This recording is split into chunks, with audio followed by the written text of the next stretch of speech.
fechando o que a gente falou da cosmogênese, o resumo é que a criação ela não começa no Big Bang, ela é muito mais antiga. O Big Bang possivelmente é apenas a manifestação física do universo, a manifestação física do cosmos. Existem evidências científicas que apontam para a existência, né, desse processo de expansão no universo.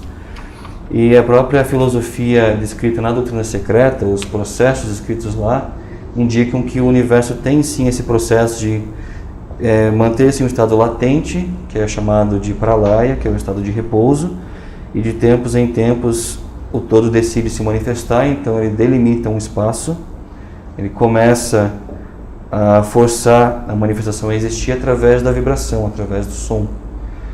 Por isso que nos mitos você encontra referência falando sobre o verbo, o som, o logos, que é a ideia de que as coisas saem de um estado de equilíbrio, de repouso, vem a um estado de movimento constante, e isso é a manifestação. Então ela começa nos planos mais sutis, e essa matéria-prima que está em equilíbrio começa a ser moldada em partículas que começam a se especializar. Então começa de uma forma muito básica, muito genérica, e essas partículas vão se subdividindo, criando, geralmente, como diz na Doutrina Secreta, seriam múltiplos de 7. Então você tem lá as primeiras 7 partículas primordiais, cada uma que vai gerar mais 7, e em cada momento em que ela gera essas subdivisões, você tem um novo subplano de existência, da forma como é descrito ali no material. Então a ideia sendo que não é bem do nada que surge a criação, é de uma matéria em estado latente que o todo decide criar um espaço para se manifestar e iniciar um movimento que não vai parar até que o todo decida se recolher novamente. Por isso, quando nós falamos em vibração, a gente pode usar mesmo o termo da física, de entender que é um movimento em busca de retorno ao equilíbrio original, que ele só vai ser interrompido quando as forças que movimentam ele cessar. E para essas forças cessarem, você precisa que o todo decida encerrar a sua manifestação. Então isso, do ponto de vista do todo, do absoluto, é algo muito rápido, mas para nós é uma eternidade, porque a gente está falando de trilhões e trilhões de anos, e muitas eras e evoluções infinitas que pode ser difícil até de compreender no nosso atual estado de consciência. Mas nem por isso a gente deve deixar de buscar entender isso, né? Então o assunto da cosmogênese fala sobre isso, que é a base para o que a gente vai ver agora, que são os planos de existência. Então a gente levou esse ano 4 encontros para fazer esse conteúdo da cosmogênese. Todos eles estão disponíveis nessa lista do YouTube, para quem quiser rever. E a gente vai começar falando dos planos de existência, que é para especificar um pouco mais esse processo de como a matéria surge, como a matéria se densifica, chegando a formar isso que nós estamos vivendo aqui, a matéria do nosso plano físico e até nosso próprio corpo. Então eu sempre tenho dificuldade em lembrar desse, quase um poema, né? Mas esse texto, e eu deixei escrito porque assim fica mais fácil. Esse foi um texto, se eu não me engano, da Annie Besant, é citado pelo menos em algumas das obras dela, que tem essa ideia de que a mônada em sua peregrinação aos níveis densos da matéria, ou seja, quando ela surge lá nos níveis mais sutis e desce até os níveis mais densos da criação, que ela vibra no mineral, dorme no vegetal, sonha no animal e desperta no nominal. Então a gente tem um processo, a mônada é o mesmo que espírito, e a nossa manifestação é composta do espírito, que é o mais próximo da divindade, é o nosso mestre interno, o Deus interior, a centelha divina. Tem várias terminologias que você pode conhecer de movimentos diferentes, né? Movimento espírita, por exemplo. E esse espírito, ele, para se manifestar nos níveis mais densos, ele não tem como descer com a sua matéria nos níveis mais densos. Então ele cria veículos. Ele cria um veículo que é o veículo da alma, e a alma cria veículos que são os veículos dos corpos mais densos. É isso que a gente vai tratar aqui. Então esse pequeno texto é só uma lembrança mesmo sobre esse processo de que o espírito ele passa por todos os reinos. Então o próximo assunto depois desse vai ser para falar dos reinos especificamente, os reinos da natureza, como a vida se manifesta nesses reinos. E a ideia aqui é uma visão um pouco mais macro, mesmo mais genérica, de como esses planos são criados para que os reinos possam se manifestar. Então, lembrando que a gente falou que a manifestação acontece em um aspecto tríplice. Então, o Logos, o todo, o Criador, ele se manifesta usando 3 aspectos, que são o primeiro, o segundo e o terceiro Logos. O primeiro Logos, que é o primeiro aqui, é a vontade ou o poder. O segundo vai ser o amor, sabedoria, o amor universal, né? E o terceiro é o princípio de atividade. Essa trindade também você encontra em outras culturas, como no cristianismo, quando você tem Pai, Filho e Espírito Santo. Ou no hinduísmo, quando você tem Brahma, Vishnu e Shiva. Então são princípios que falam são aspectos diferentes do mesmo todo, do mesmo Criador. E essa manifestação, nesses livros aqui, eles escrevem que acontece em 3 emanações. Então, quando vem a criação, aquele processo que está latente, e o todo começa a movimentação, ele faz isso através do princípio de atividade, que é o terceiro Logos, o aspecto de atividade. E do terceiro Logos sai a primeira emanação, que é o que provoca toda a movimentação naquela matéria latente e vai, através dessas partículas que são criadas, ele vai densificando isso para criar todos os planos de existência. Então a gente tem, quando olha para o nosso plano, para a nossa existência aqui, a gente está pensando nesses 7 planos. Então, existem evoluções diferentes e acima desses planos aqui, mas aí é um assunto mais para falar da evolução do Logos solar, a evolução do que seria o nosso Deus Criador mais próximo aqui. Então é outro nível de evolução que a gente não aborda muito aqui, que seria um assunto um pouco mais complexo para falar, né? Então a gente primeiro precisa entender o que está mais próximo de nós aqui. Então nesse aspecto aqui a gente está falando exclusivamente do espaço que o Logos solar. O que é o Logos solar? É o Deus mais próximo de nós.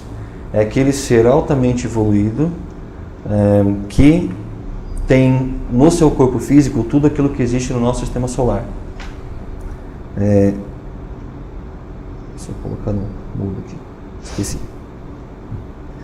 Então, o Logos solar é aquele que, por sua vontade e pelos seus princípios de amor universal e de atividade, manifesta a criação do nosso sistema solar.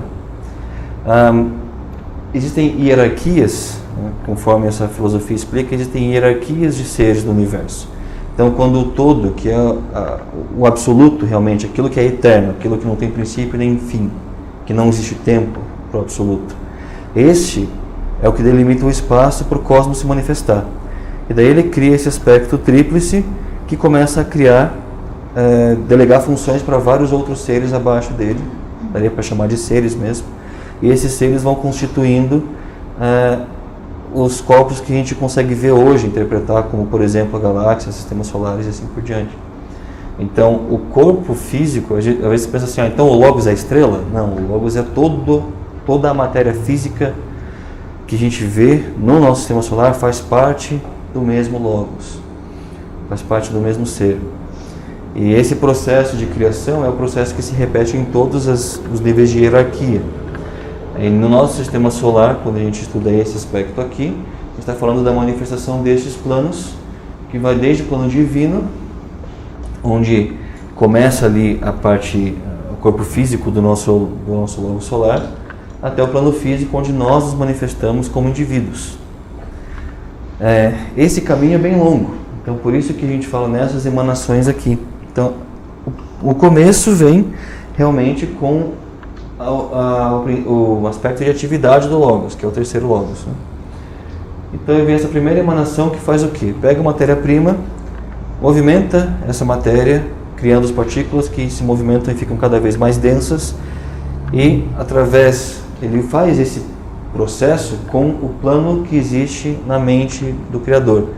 Então daria para dizer que o primeiro Logos tem o plano divino da criação, e o terceiro Logos executa esse plano, moldando a matéria-prima do cosmos a se manifestar nesses planos de existência aqui. E eles se manifestariam nessa ordem, né? Então, da forma como aparece aqui, primeiro o divino, monádico, até chegar no plano físico. Vou voltar de novo a animação, mas se você reparar aqui, o plano divino, você vai ver que ele se estende até embaixo, certo? Todos eles se estendem até embaixo. Isso é para ilustrar que esses planos não estão um acima do outro. Os planos estão aqui, agora. O que muda a nossa visão desses planos e o nosso acesso a eles é a vibração. Então, lembrando, quando nós falamos que o universo ele vibra e é assim que vem a manifestação, é assim que vem a criação, a gente pode associar isso, como a física moderna nos diz, que tudo no universo vibra. A mecânica quântica também explica isso. Tudo no universo é vibração, está em constante movimento. Quando você olha as coisas no nível subatômico, no nível das partículas menores que a gente sabe que existem, são partículas que estão constantemente em movimento. Então, por mais que eu olhe para tudo isso aqui, eu olho para o chão, para a cadeira, para a parede, por mais que ele pareça estar parado e sólido para mim, na verdade isso tudo aqui é composto por partículas que estão em constante vibração. Inclusive o meu corpo. Então, quando eu faço isso aqui, quando eu toco um dedo no outro, eu tenho a ilusão de que eles se tocam. Na verdade, são átomos e partículas reagindo uns aos outros, sem necessariamente se tocar, como a gente tem aí uma... Ilusão é uma forma relativa de falar das coisas, né? Porque para nós é verdadeiro. Mas a ideia para lembrar é essa, de que como tudo vibra no universo, o universo está em constante movimento. E se você pensar que existem frequências de vibração, ou seja, qual é a velocidade com que as coisas se movem, né? Com que as coisas... de novo. Qual que é a velocidade com que essas coisas vibram? Isso seria a frequência. Então, eu gosto de definir bem esses termos porque é muito comum ver em movimento espiritualista, ocultista, você ouvir esses termos e às vezes as pessoas não sabem exatamente o que eles estão dizendo quando falam disso, né? Porque por que às vezes você vê a pessoa falando assim, eu tenho que vibrar em outra frequência? O que isso quer dizer? Porque para quem não sabe o que os termos significam, pode não dizer nada, pode não ajudar. Vibrar em outra frequência é literalmente... Eu vou me forçar a mudar um certo padrão, por exemplo, mental ou emocional, que vai fazer com que o meu corpo astral vibre em uma frequência diferente, ou o meu corpo mental vibre em uma frequência diferente. Então, sempre que vocês escutam isso de frequência e vibração, de acordo com o que a gente vê no ocultismo, essa é a definição que a gente consegue entender realmente, pegando aí um pouco da ciência moderna e do próprio ocultismo da teosofia, né? Então, com essa ideia de que tudo está vibrando e tem frequências diferentes, algumas dessas frequências o nosso corpo físico não consegue acessar, porque ou são muito sutis ou muito mais densas. Então, o que nós vemos aqui é o que nós conseguimos visualizar nas frequências mais densas do plano físico, que é onde o nosso corpo físico atua. Então, a nossa existência na encarnação ocorre no plano físico. Alguns de nós acessam outras frequências, tem certas faculdades despertas, como clarividência, certos tipos de mediunidade, tem esse tipo de acesso a outros planos, né? E o que essas pessoas têm de diferente? Na verdade, essas faculdades existem em todos nós, em estado latente, e com o tempo, todos nós vamos desenvolvendo essas faculdades, esses poderes. E aí volta ao que a gente falou um pouco semana passada, né? O desenvolvimento dos poderes não pode ser o objetivo exclusivamente por poder. Ele é uma consequência do nosso desenvolvimento de conhecimento interior, de conhecimento da natureza do universo, de trabalhar o nosso caráter. Quanto mais alinhado eu estou com o que é o princípio divino da unidade, da não agressão, quanto mais próximo eu vivo dos princípios divinos, mais eu estou alinhado com o meu Deus interior, com o mestre interior, e mais eu me aproximo do que é mais puro. Então é natural que exista uma expansão nas minhas faculdades com esse processo. E às vezes é um processo que leva muitas e muitas encarnações. Então, quando você nasce e você tem acesso a essas coisas, você já tem, por exemplo, tem certo tipo de clarividência quando você nasce, desde criança você vê, é porque você já vem trabalhando isso em algum aspecto há muitas existências. Então, o ponto sendo, quando a gente fala do estudo dentro do ocultismo, dentro da teosofia, é a ideia de que existe uma forma segura de você trilhar esse caminho, que exige o trabalho interior.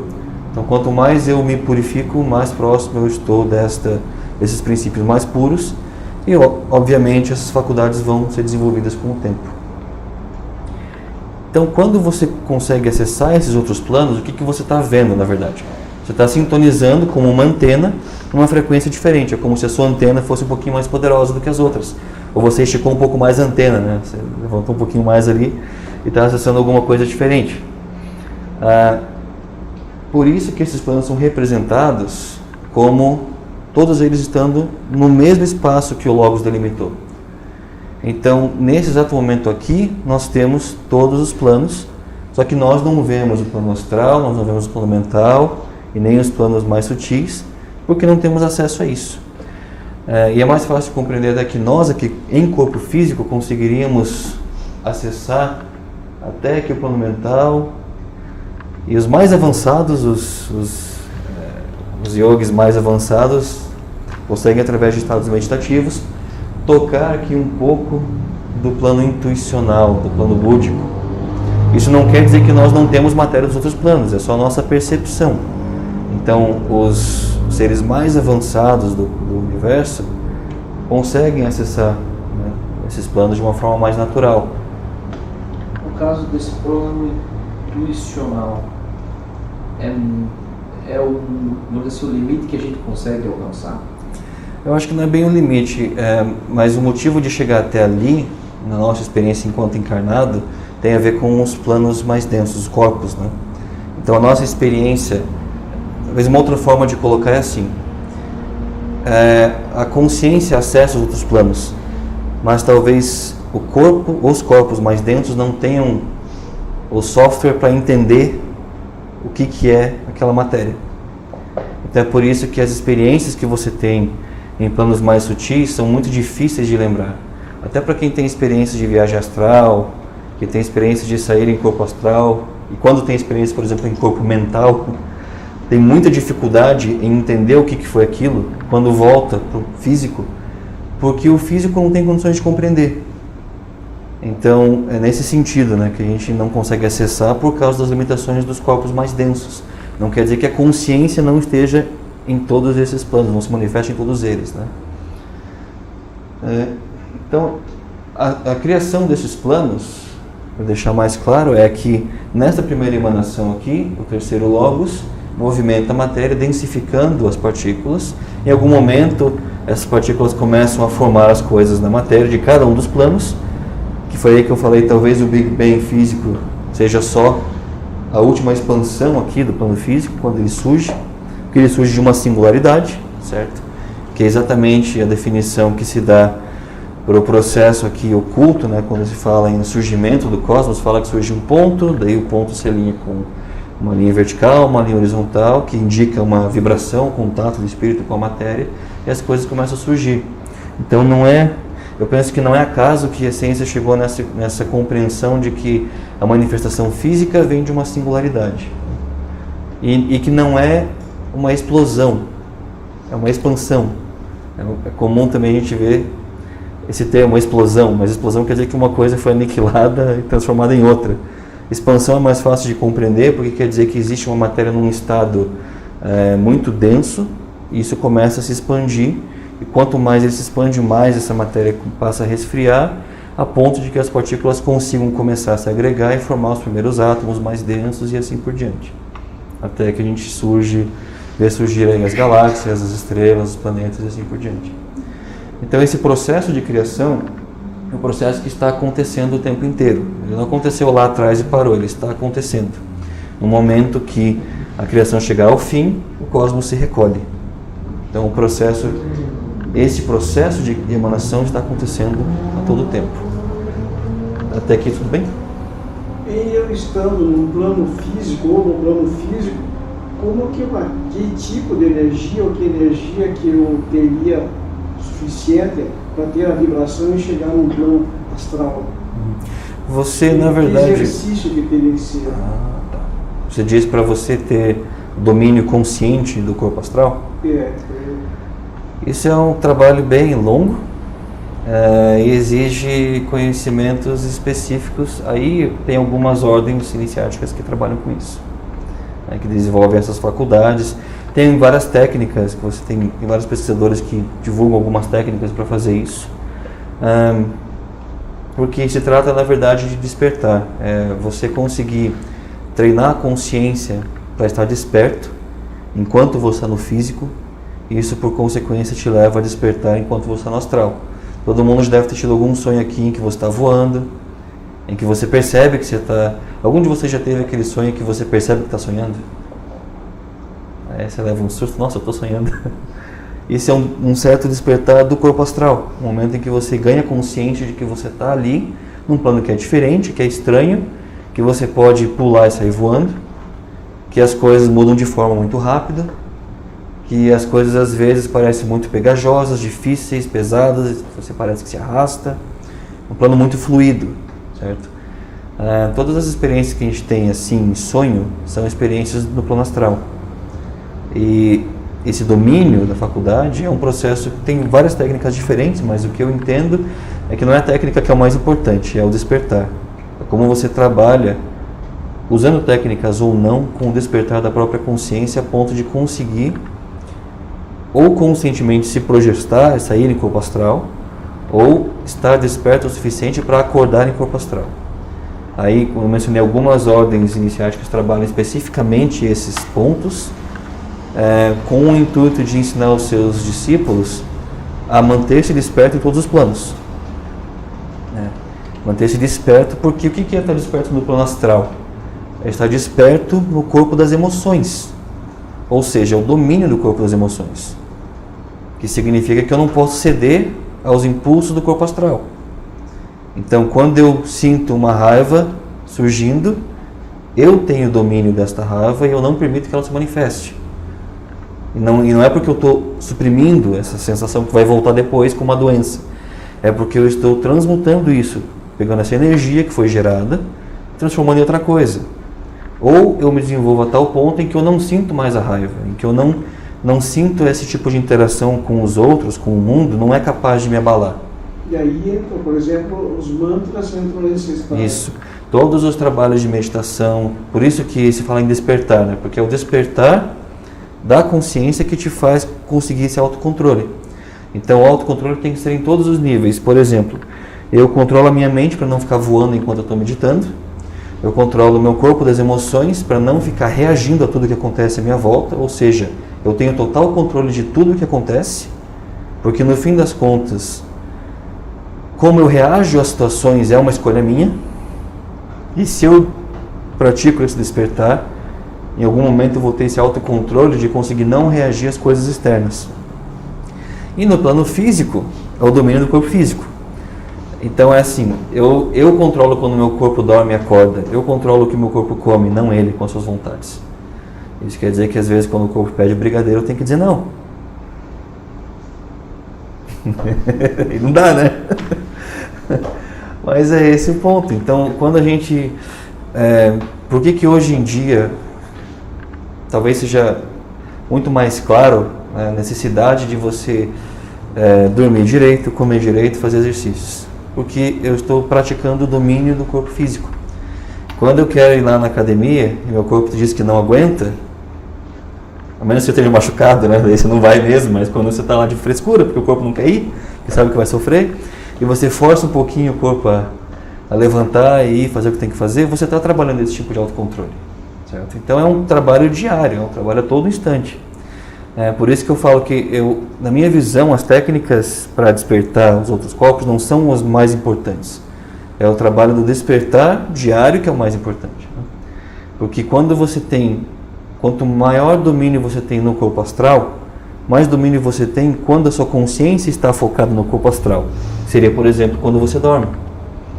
Então, por isso que aí nessas experiências, quando você percebe que está sonhando, você pode ter total controle da situação. Criar a realidade à sua volta, viajar para outros lugares, sair voando por cima do mar, sei lá, esse tipo de coisa. Mas nesse dia, quando você acessa esse plano, não existe limitação de tempo, digamos assim. Porque ele pode, pelo que eu entendo, a gente vaga, só que não quer dizer que desde um tempo estipulado, vou vagar em tal. Mas tipo, parece que tipo, quando a gente volta, a gente acorda, o tempo passa tipo, muito devagar. É comum que você tenha sonhos em que você sentiu que ficou horas e daí você acordou e passaram 5 minutos. Né? Seria nesse sentido que você está dizendo? Eu entendo isso como um sinal de que o tempo passa diferente nesses planos. Certo? Isso é difícil porque a gente não tem muito como provar ou como estudar isso. Tá? Mas da forma como eu entendi até hoje, faria sentido para mim, isso eu não vi escrito em nenhum lugar ainda, é uma opinião minha, de que o tempo se manifesta de forma diferente em cada um dos planos por causa do tipo de matéria e da frequência com que ela vibra. Então talvez as experiências que a gente vive no astral parecem ser muito mais longas do que são de fato por causa desse fator. E também tem como o corpo físico lida com isso, né? Então a ideia é que toda vez que a gente vai dormir, o que ganha liberdade é o nosso corpo astral, porque o corpo físico dorme, o duplo etérico, que é o corpo de energia, está ali, né, não desgruda do físico, e o corpo astral sai. Às vezes sai e fica dormindo em cima do próprio corpo físico, que não é estranho, é muito comum. Mas uma das coisas que eu já vi algumas vezes em outras palestras, inclusive, é uma ideia assim de que a consciência do espírito está sempre desperta. Então, quando o corpo dorme, ela está desperta em um dos outros corpos, totalmente focada ali. Então, por isso que você sonha, e às vezes você tem sonhos lúcidos, às vezes você lembra, porque o espírito está ali animando aquele corpo também. Então, é só uma percepção diferente da realidade. Né? Porque a realidade é de que nós estamos o tempo inteiro vivendo com todos os corpos que são manifestados para nós. Então, não é que quando eu vou dormir que o corpo astral ganha vida. Não, ele está ali, porque é o corpo astral que sente as emoções. É o corpo mental que lida com o que vem de ideias, né? E como essas ideias se concretizam e como é que essas ideias chegam até o meu cérebro, que é a antena, né, do corpo mental.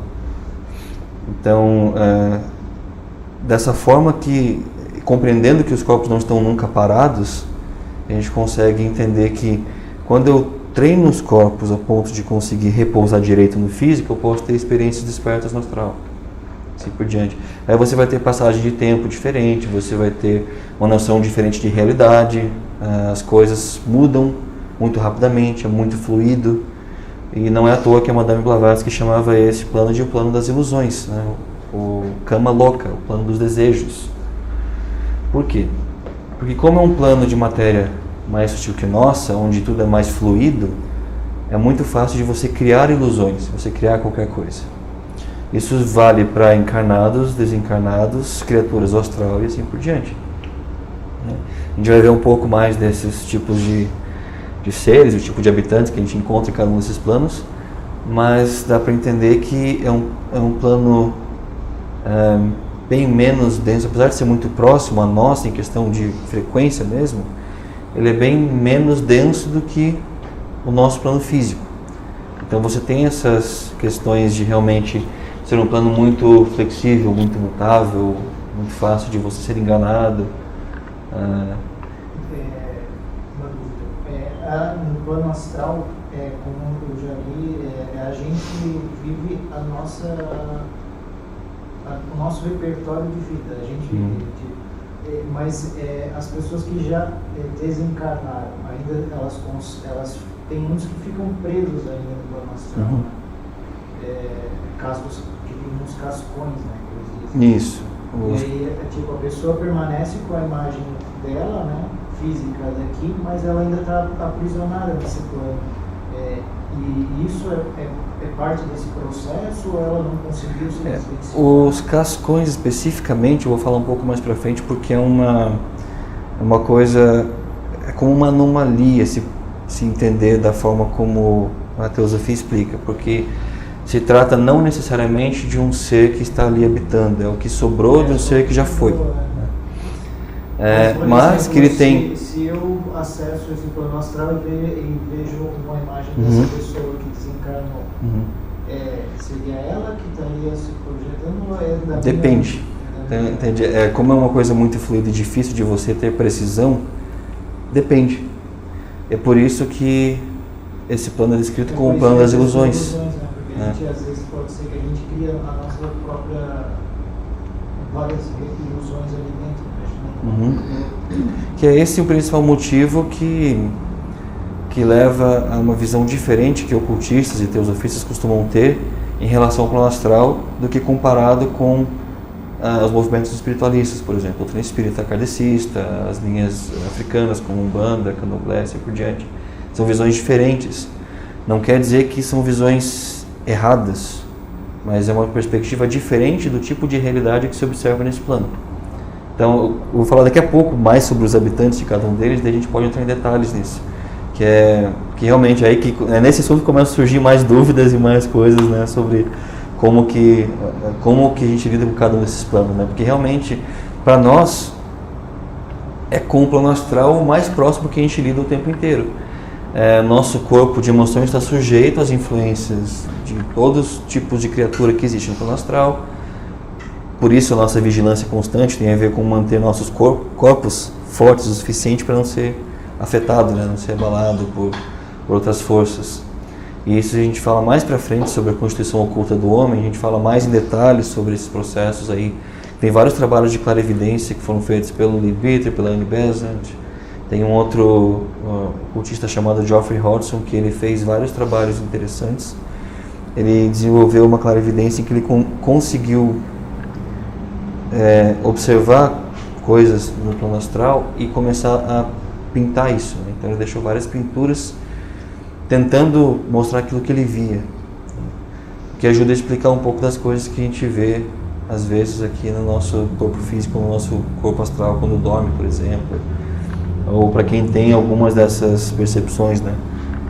E tem tudo a ver com o nosso estado também. Às vezes você não vê coisas estranhas o tempo inteiro, mas às vezes você vê, às vezes surge alguma coisa, às vezes você tem momentos mais impactantes que mexem com a tua percepção. Despertar. A gente não tem sempre sonhos que a gente está desperto, mas tem sonhos que a gente consegue descobrir que realmente que é um sonho. Tipo, uma vez eu sonhei com meu avô, eu falei com ele, mas você já faleceu. Aí, tipo, entendeu? Caiu por uma... Mas não é sempre que a gente está assim desperto. A gente projeta várias coisas. Como eu falei, eu vou entrar em mais detalhes quando a gente falar mais sobre os habitantes do astral, porque tem várias nuances que a gente tem que entender. Então, assim, eu não sou muito radical em nenhuma opinião, como você deve ter percebido. Eu acho que todo estudo tem seu mérito e precisa ser observado, né? Então, assim, o trabalho que foi feito para compreender o que eram os espíritos, como Allan Kardec chamou quando ele fez o trabalho que deu origem à doutrina espírita, o trabalho que ele fez foi muito metódico para compreender aquilo, certo? Mas ele nem estava tocando uma coisa do plano astral, como a gente compreende aqui. Então, não quer dizer que ele fraudou alguma coisa, ou que ele não entendeu, ou que ele não explicou. Quer dizer que ele estava tocando uma coisa mais direta, mais próxima. Ele não entra nesses aspectos mais profundos de falar dos outros planos.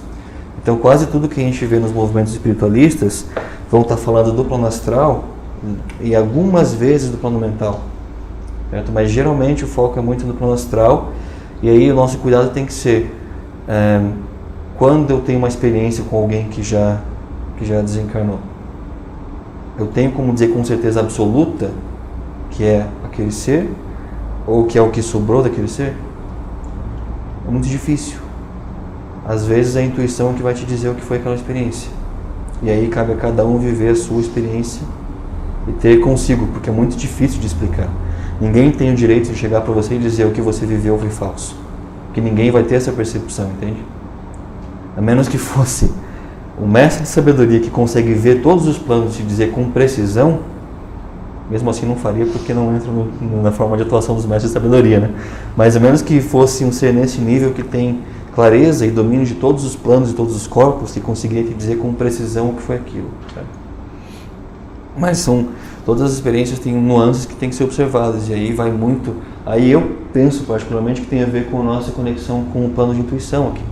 Então a gente vai saber o que é aquilo e o que não é, de uma forma, certo? A crítica que você vai ver entre teósofos ou entre ocultistas, eu falo, não tem muita diferença entre um e outro, né? Mas é porque nem todo ocultista entrou para a sociedade teosófica ou compreende a teosofia. Às vezes entra em outros tipos de estudo que não vão necessariamente ficar ali focados na teosofia, né? Teosofia, lembrando, é o termo que significa sabedoria divina, sabedoria dos deuses. Então, o termo foi usado para descrever esse conhecimento que explica a natureza em que nós estamos vivendo. Baseado no conhecimento principalmente do Oriente, compilado de uma forma que a gente consiga acessar no Ocidente.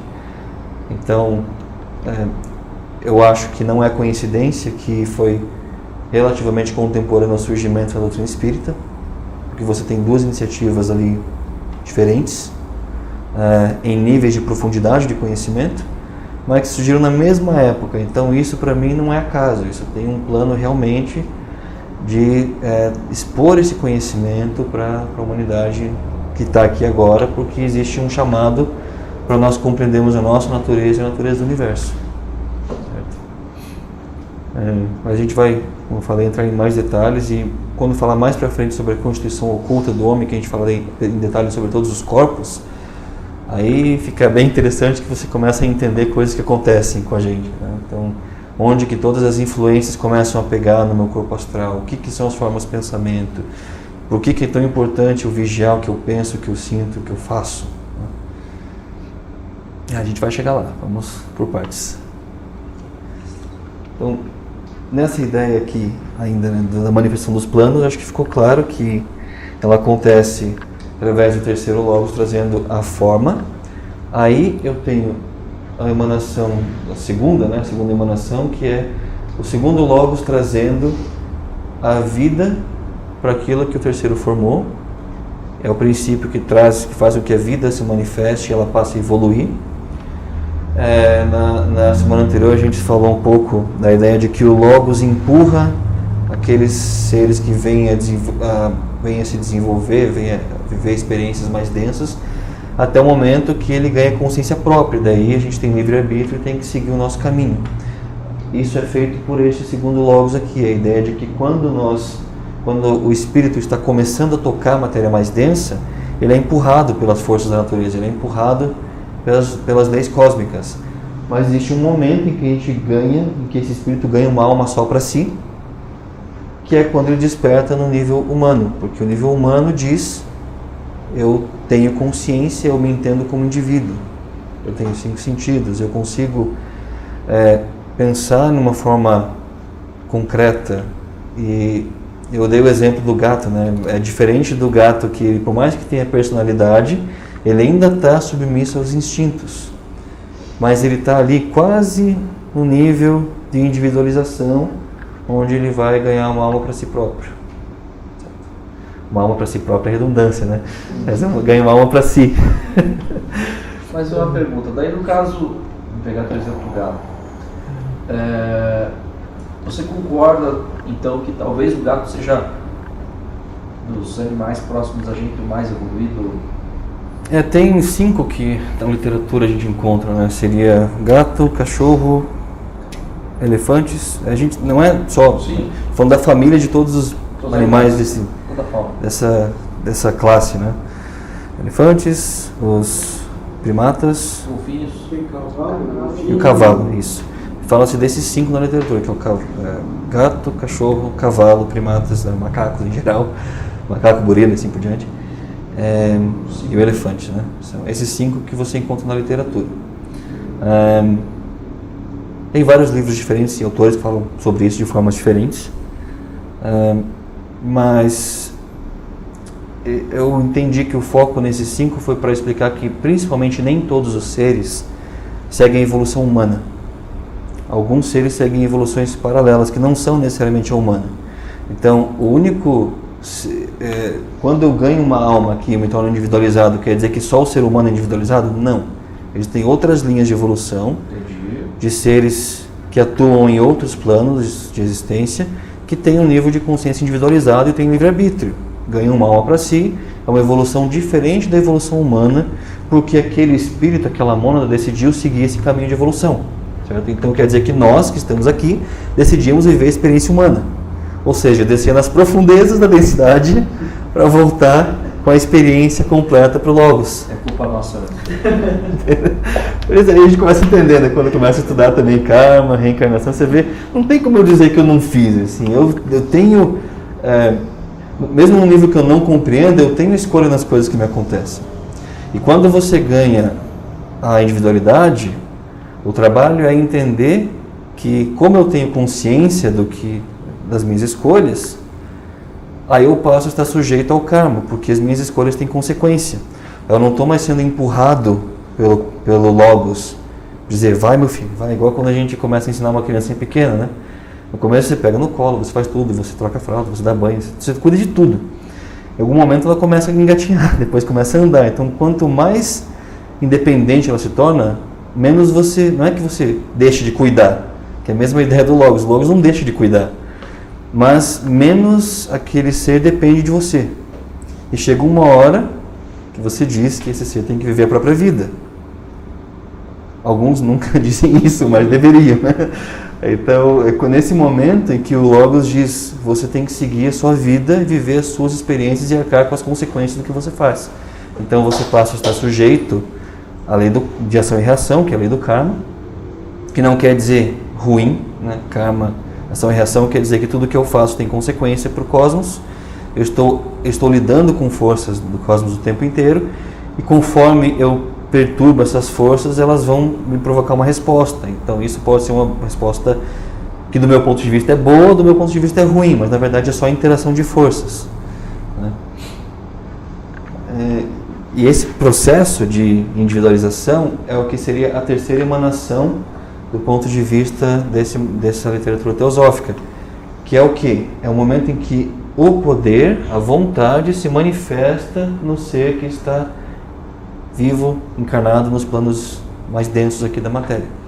Por isso que se diz que é o processo de individualização, porque primeiro existe só a forma, que vem com a primeira emanação, depois essa forma ganha vida com a segunda emanação, e é que é quando a vida é empurrada a evoluir pelo Logos, porque os espíritos que estão vivendo nesse Logos estão sendo ajudados a começar a viver a experiência mais densa.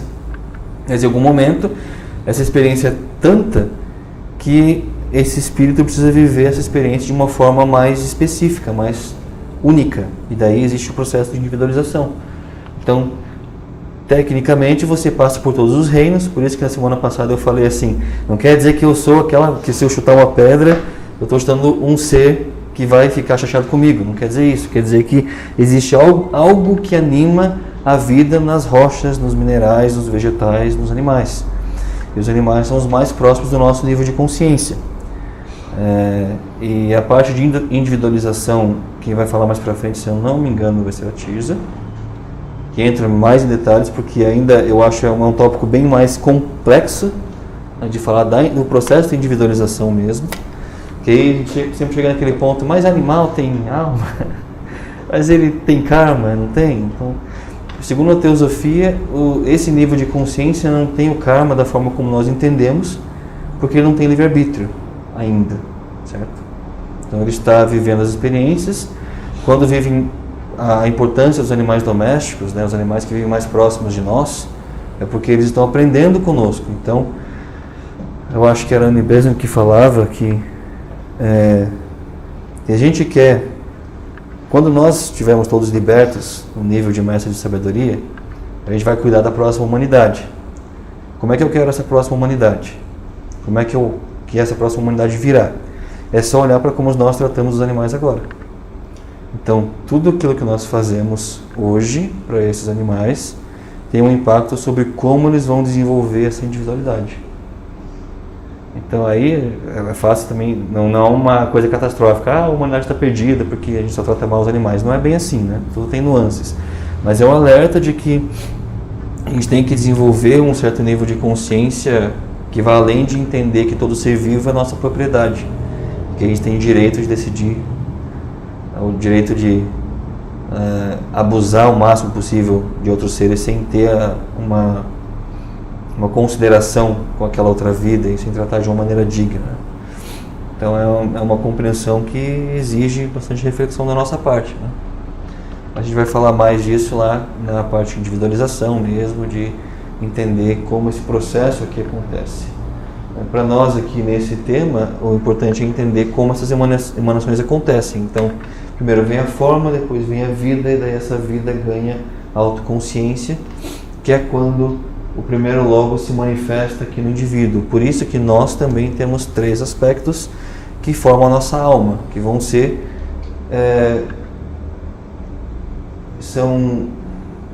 esqueci a palavra agora, mas são representações, são aspectos, são como uma extensão desses 3 aspectos do Criador aqui.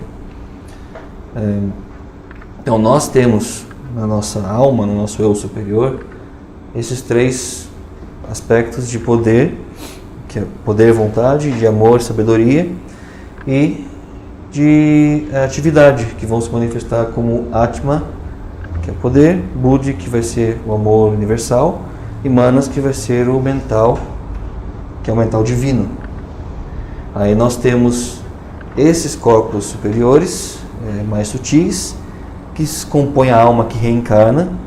Por isso, né, você ganha uma alma para si, essa alma vai viver reencarnações sucessivas, e são esses 3 aspectos que formam essa alma que reencarna. E essa alma reencarna criando veículos para ela. Então nós somos o veículo do espírito.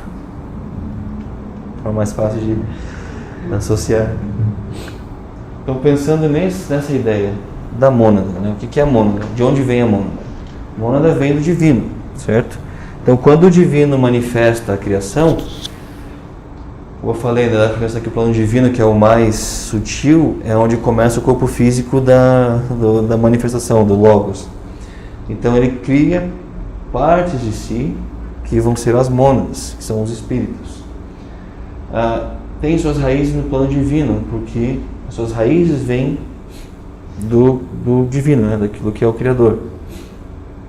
Mas habitam o plano monástico, por isso que aqui eu parei, inclusive, no plano monástico. Você vê que os outros 5 não estão aqui, os 5 planos.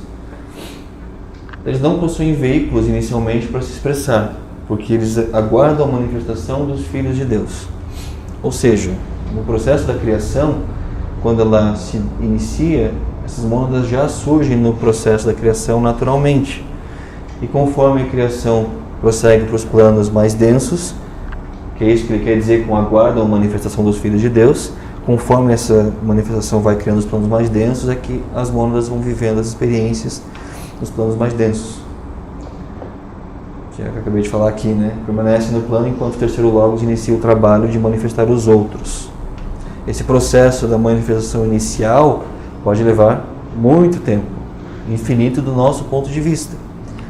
O que dá para nos levar a entender, então, que a essência divina, a centelha divina em cada um de nós existe há muito tempo, desde o princípio, certo? Então, é apenas um aspecto.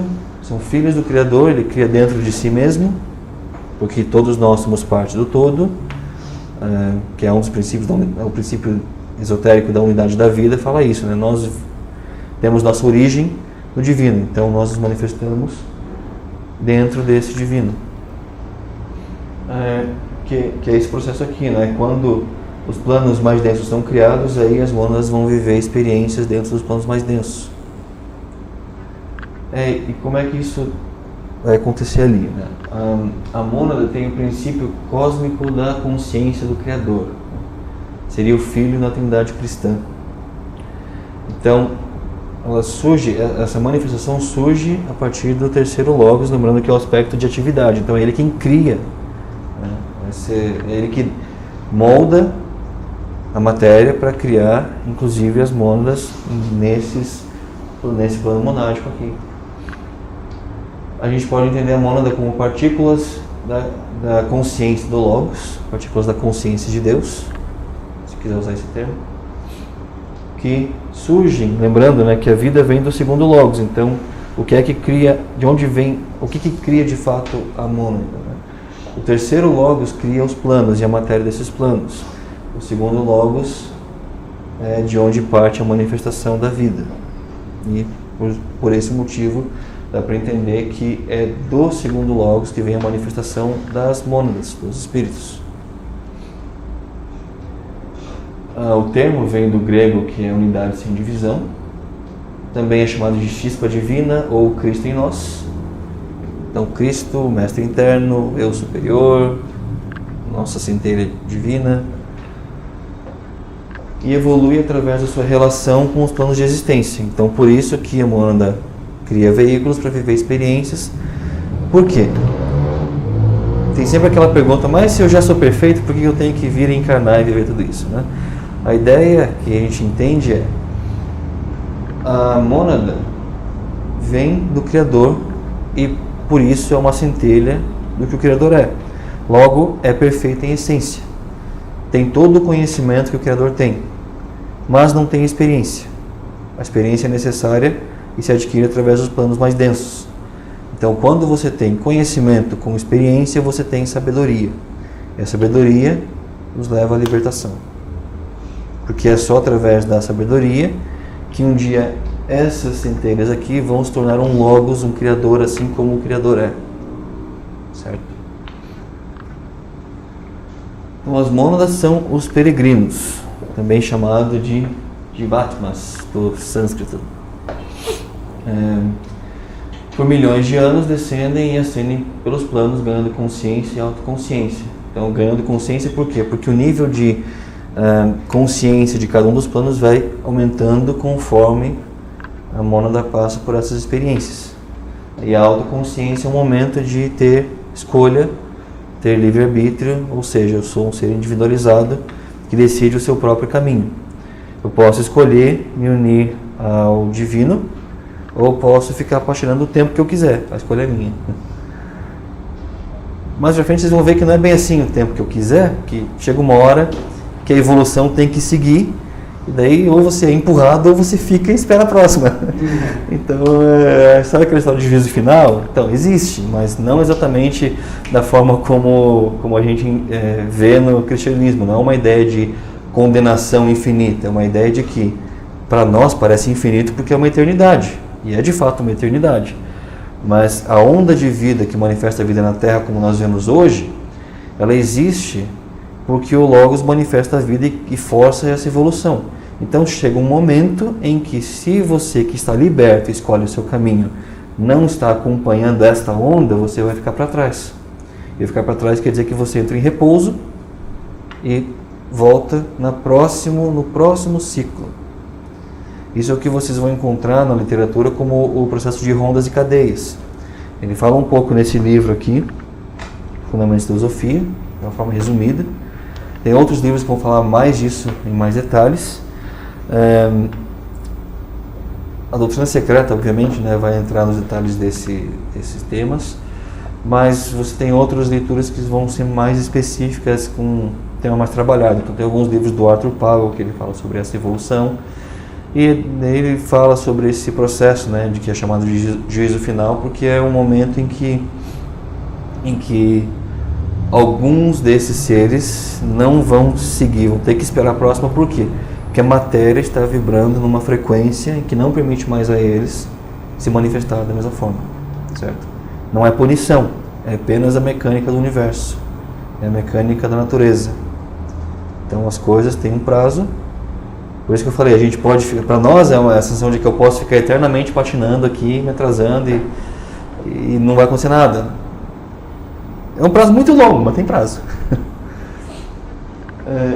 Então, na espiritualidade as mônadas já são perfeitas, mas em humanidade ainda não, que é o que eu falei do processo de evolução.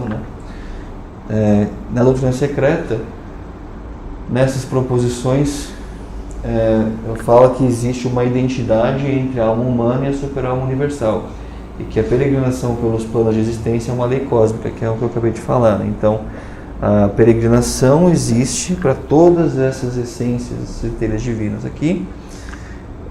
Vão seguir caminhos diferentes, nem todo mundo ganha uma vida humana, nem todo mundo vive como nós aqui, nesse nível de densidade de matéria, mas o processo vai acontecer para todos, certo? Porque esse é o plano divino.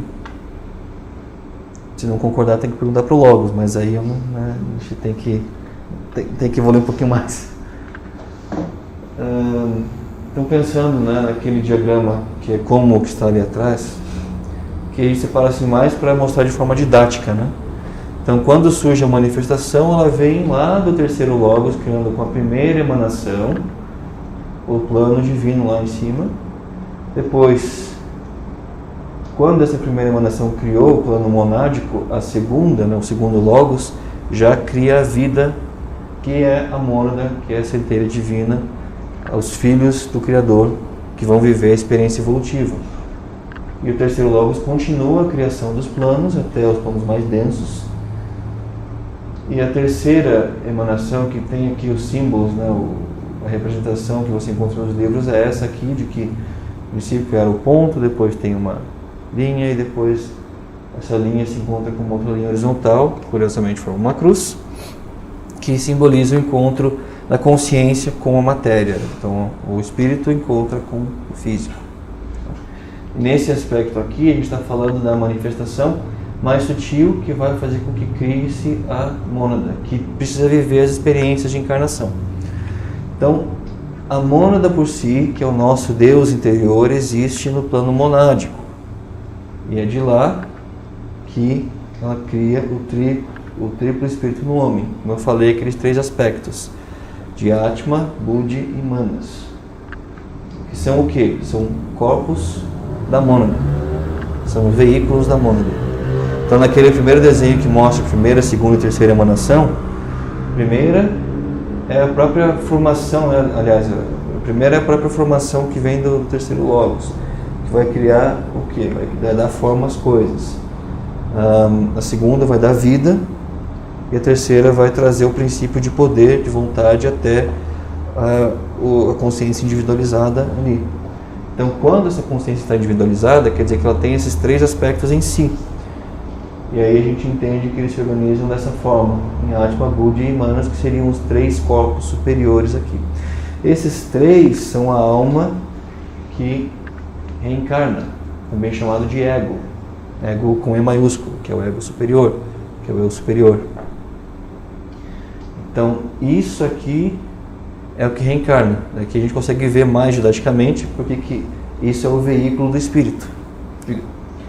Nessa parte do ego, tem muitas escolas que elas falam que a gente tem que eliminar todo o ego, mas elas não sabem identificar, separar entre inferior e o superior, porque o ego é o que identifica a gente. Você, por gostar da cor dessa camiseta, gostar dessa, ele gostar daquela. É aquilo que é individual. Exatamente. Né? Então, tem um grande espaço aí que falta essa identificação de ego inferior com ego superior. Por isso que parte do que a gente tenta fazer é esclarecer os termos, né? Tem muitos termos que, quanto mais traduzidos eles são, mais confuso fica. Porque tem termos em sânscrito que você consegue traduzir para várias palavras diferentes. E assim também serve para o aramaico. Aramaico ou hebraico? Aramaico, né? Que...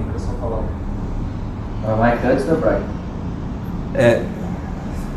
Eu estou pensando naquele que ele é escrito de uma forma que você não tem como falsificar o texto, porque ele precisa de uma estrutura, que eu acho que é o hebraico, então. O hebraico tem, o aramaico é só falado, né? Tem valor, a letra. Então é esse mesmo. Tem valor. Cada letra é um significado diferente. Isso, significado diferente, e que ele tem uma estrutura que por isso que é difícil de falsificar, porque ele é quase um cálculo, né? Que você, para interpretar, você tem que fazer o cálculo do texto inteiro, se estiver faltando uma parte, você não entende. É matemática divina.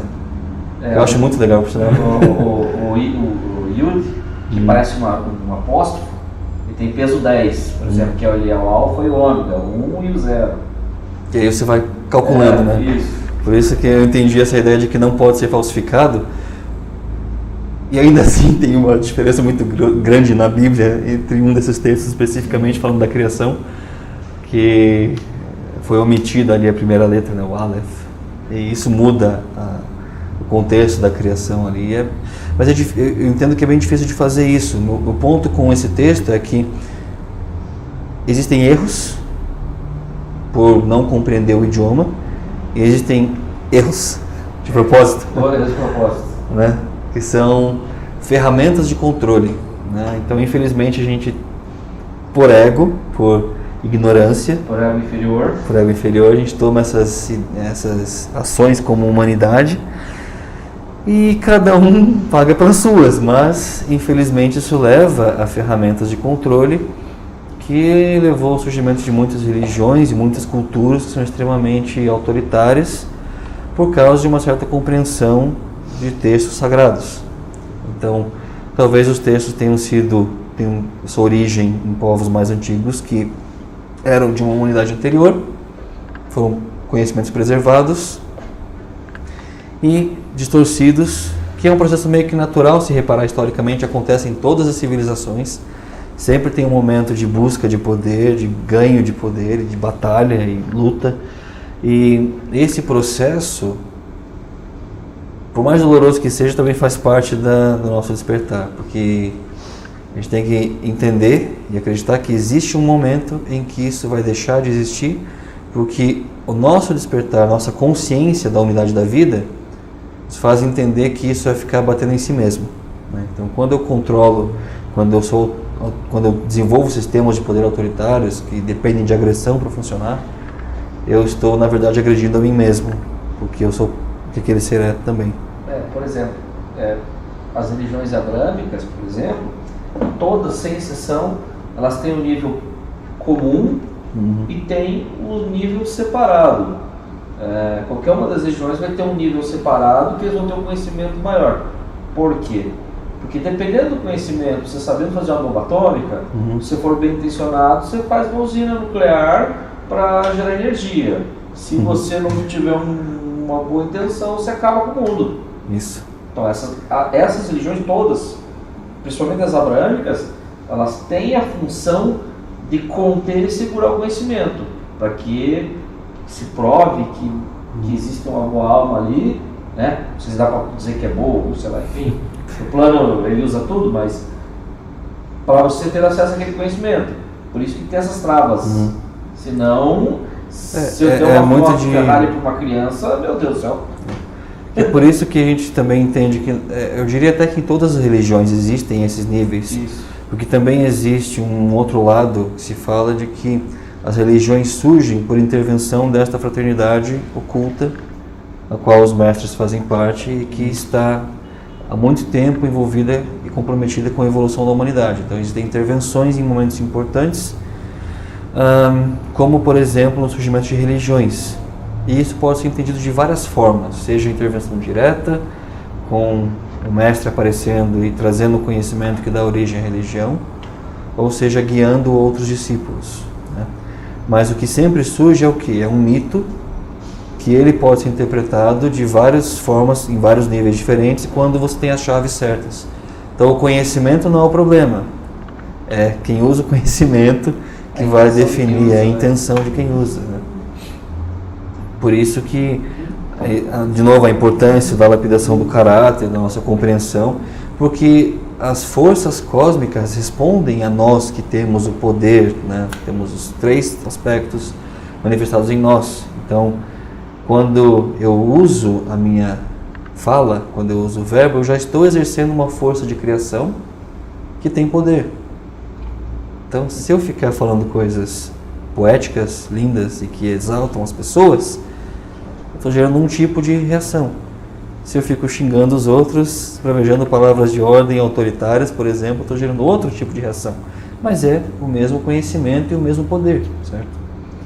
Então, pensando quando acontecem esses movimentos históricos, esse tipo de controle, muitas vezes o princípio é esse de preservação, para você não dar uma bomba atômica para uma criança brincar, e isso acaba também sendo desvirtuado por grupos que buscam controle social e assim por diante, e acontece e se repete na nossa história. Mas o processo em que isso acontece, ele também tem uma evolução natural. Então, conforme a sociedade vai avançando e os seres vão despertando, você começa a ter pessoas que questionam e que começam a buscar mais, né? Entender o porquê das coisas, por que é assim, por que eu não posso saber o que é aquilo que o padre está falando em latim. Aí surgem as traduções, e daí nessas traduções às vezes um termo acaba se perdendo, o que nos leva de volta a essa questão do ego, porque o ego também inclusive é usado na psicologia, então é com essa intenção, né, de ego de letra maiúscula e ego de letra minúscula, porque os termos, quando a gente estuda essa literatura, é importante ver e tentar entender como o termo está sendo usado mesmo. Então, o ego, quando se fala em ego que reencarna, é a alma. O ego humano é essa personalidade que tem desejos. Então, quando se fala em acabar com o ego, quer dizer libertar-se dos desejos. Esse é o ego do material, né? Do material, sim. De um plano, porque daí ele vem com uma carga. Dos 3 planos, na verdade. Certo? Porque que é o próximo aqui, né? Esta alma, depois que ela ganha sua individualidade, ela vai manifestar 4 corpos, na verdade, né? Corpo mental, astral, duplo etérico e o corpo denso, que é o físico, mas esses 2 aqui estão no plano físico, né? Eles se manifestam no plano físico. Um é um molde e o outro é o que surge na matéria. Então, por isso que eu falei até antes, quando você dorme, o duplo etérico fica colado no corpo físico, o corpo astral vai passear muitas vezes.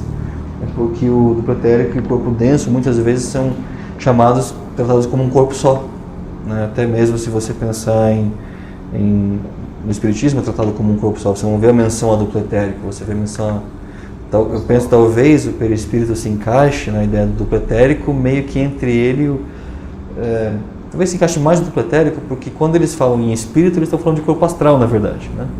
No kardecismo, e a maioria das religiões africanas vai falar de espírito, mas na verdade é o corpo astral que eles estão falando. Então, uma das passagens que eu me lembro, que a primeira vez que eu li, eu fiquei questionando, e depois que fui entender, muitos anos depois, é no momento lá que no nosso lar, do Chico Xavier, ele conta a experiência que André Luiz, que estava desencarnado em corpo astral, tecnicamente falando, sonha, sai do corpo, mas ele está no corpo espiritual, ele sai do corpo e vai para outro plano, onde ele tem uma experiência de contato com a mãe dele, se não me engano, que estava num plano mais sutil. Ele não descreve assim, né? Mas aquela experiência que ele descreve seria uma experiência de outro nível aqui. Então, quando no espiritismo se fala em espírito, a maioria das vezes a referência está sendo para o corpo astral, que é o corpo que vive as experiências no plano astral. Certo? Mas foi, de novo, a melhor forma que se tinha para explicar isso naquela região do mundo, nas pessoas que fizeram aquele trabalho. Então, não é com o objetivo de criticar, mas sim de esclarecer, né? E ver onde que os pontos se tocam. Então, na visão espírita, você tem o corpo físico, o perispírito e o corpo espiritual. Na visão espírita, na verdade, quando eles falam em evolução, eu entendo que eles estão falando em a consciência se manifestar nos corpos mais sutis. É um processo que acontece em todo o ciclo encarnatório, né? Então, a alma cria o corpo mental, o corpo astral, o corpo etérico e físico, vive a sua encarnação. Aí primeiro morre o corpo físico, o duplo etérico logo depois, em questão de dias. Depois o astral, pode levar bastante tempo, pode levar muito tempo. Depois o corpo mental, concreto. E aí a consciência se recolhe aqui no corpo causal, que é onde ele vive a experiência do céu, do Devachan, de reflexão, e volta a viver esse ciclo na próxima encarnação. Certo? Criação dos planos, voltar a densificar toda essa experiência até chegar ao físico. E daí aqui que entra também, a gente falou do átomo térrimo, como o Lidmitter definiu, né, o General Gelado também nesse livro, que é a ideia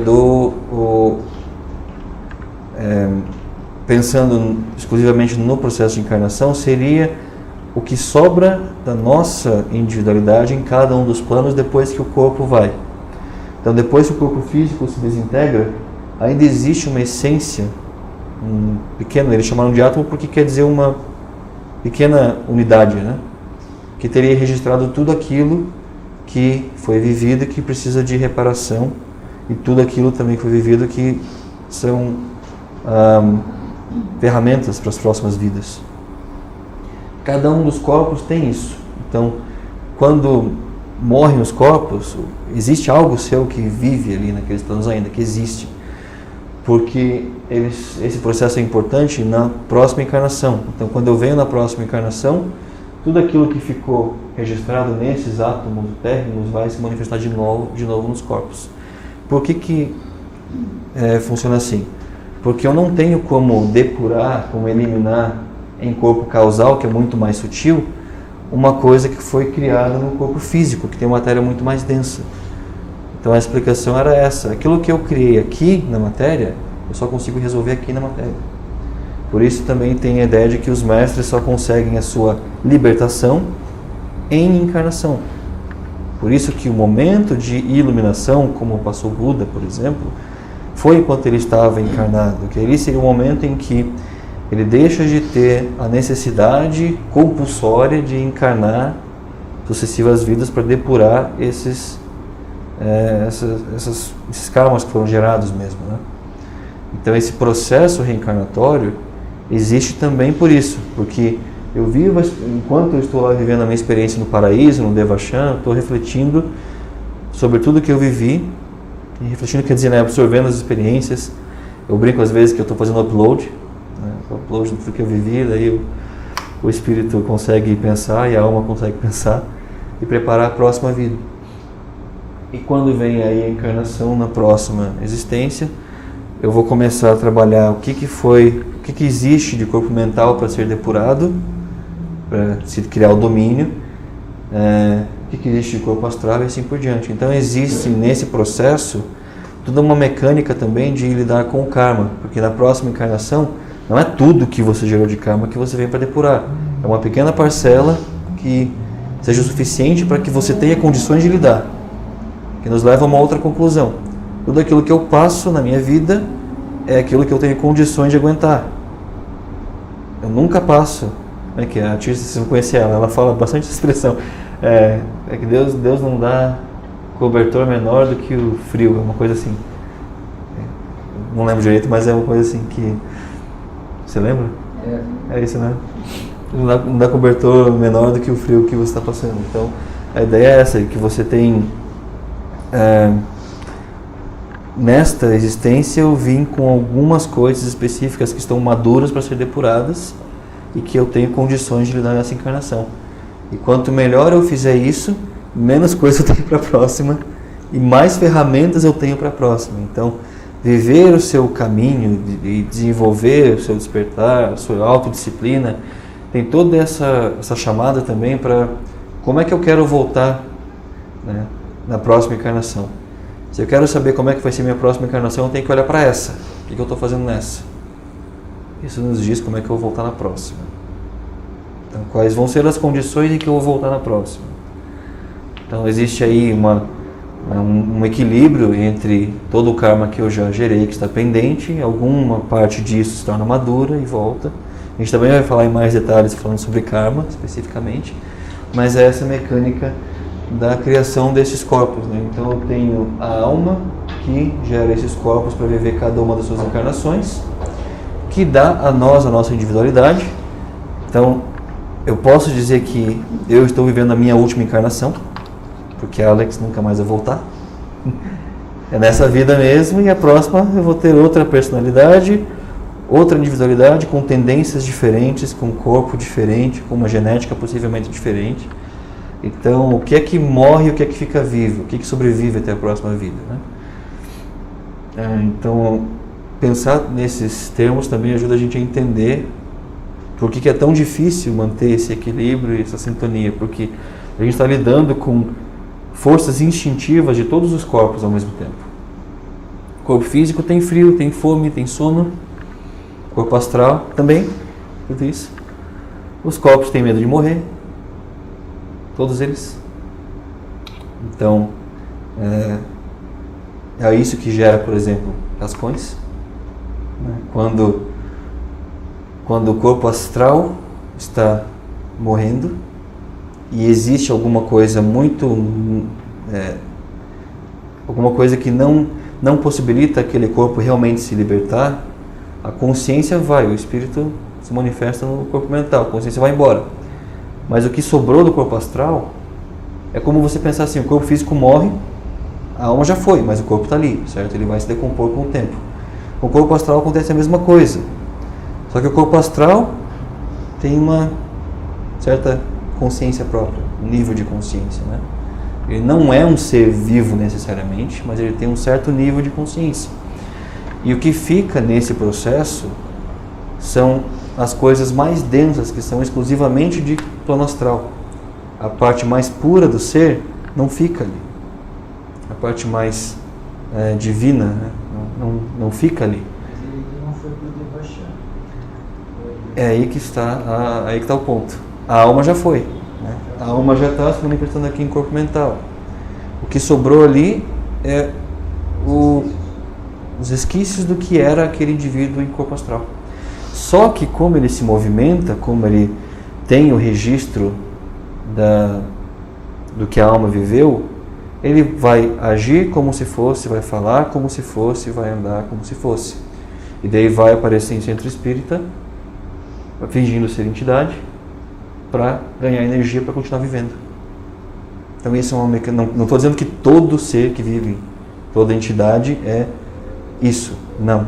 Mas essa é a parte que é difícil a gente ver, porque se você não domina o plano astral, eu não consigo ver tudo em detalhes. E era o que a Madame Blavatsky dizia, que ela via charlatões dos dois lados. Que ela, quando participou, quando fundou uma sociedade de estudos espíritas, dizia que via médium que fingia que estava passando alguma experiência, via desencarnado, que não era desencarnado, que era um cascão, fingindo que era vivo e estava ali para sugar a energia das pessoas, para continuar vivendo. Então talvez isso que deu origem a mitos como vampiros, por exemplo, né? Seres que não estão mais vivos, mas que existem eternamente porque ficam sugando a energia dos outros. Então certos mitos surgem também nessas ideias, né? Então Cascão vai ser falado mais a respeito, mas como você comentou antes, eu só quis lembrar ali, trazer o ponto de volta, que a ideia vem justamente daí, que é que o Cascão em si é o resto do que um ser já foi. Por isso que nunca vai ser divino, nunca vai te passar aquela sensação de pureza, porque não vibra nessas frequências mesmo. Né? Ele tem uma carga pesada, Uhum. está preso ainda, ele já não deveria estar mais ali. Isso. Porque a ideia é essa, a consciência já foi, mas como todo corpo tem uma certa vida... É como se a pessoa ficasse apegada aqui. Isso, e é por causa do apego que isso acontece, né? É por causa do apego que na hora do corpo astral morrer, ele esse choque, ele tecnicamente ele morre, mas ele está em decomposição. A diferença é que o nosso corpo físico em decomposição não sai andando e falando por aí, mas o corpo astral sai. Essa que é a diferença. Se você for pensar criticamente dessa forma como a literatura descreve, é isso. Então, o Cascão é como se você pensasse no corpo de alguém que morreu, mas o corpo decide levantar e sair andando, comer e tomar e viver, assim. Bem como seria a descrição de um vampiro nos mitos de vampiros mesmo, sabe? Essa que é a ideia. Então, assim, algumas outras linhas vão dizer que se esse Cascão vive por muito tempo e sobrevive, né, porque ele não está vivo de fato, ele sobrevive, é responsabilidade daquele que o criou dar um jeito nele. Você deve ter ouvido falar disso antes já, mas tem algumas linhas que falam nesses termos. Na teosofia você não vai encontrar muito esse tipo de menção, mas tem algumas linhas que vão falar desse tipo de responsabilidade, né? Porque ele só existe por causa de uma falha em depurar os próprios desejos. Então é o apego a não querer abandonar a vida, a matéria e tudo isso, né? E em plano astral seria mais o apego às emoções, a tudo aquilo que eu tenho de desejo. Então a tendência é que também quando o corpo astral morre e a consciência segue para o final da encarnação em plano mental e corpo causal,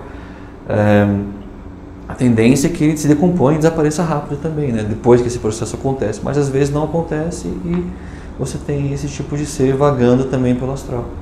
E é muito difícil saber o que é o que. E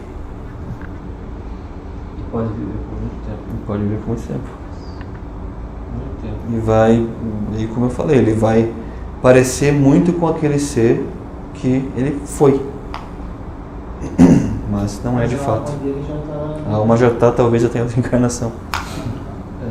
Um exemplo disso é, por exemplo, não quero entrar em doutrina, mas quando tem um filme espírita, passou da época do Chico Xavier, que aparecia um determinado espírito com uma forma X.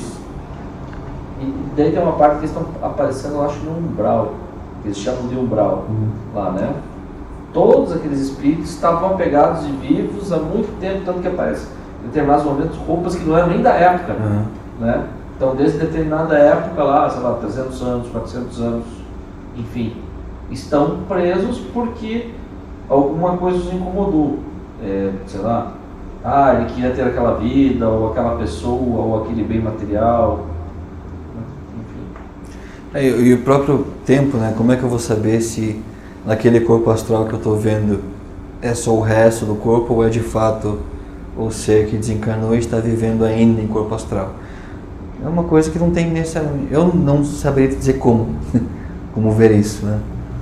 De novo, é algo que fica para quem tem mais conhecimento e despertar nisso, que seriam seres que dominam todos os corpos, aí eu diria.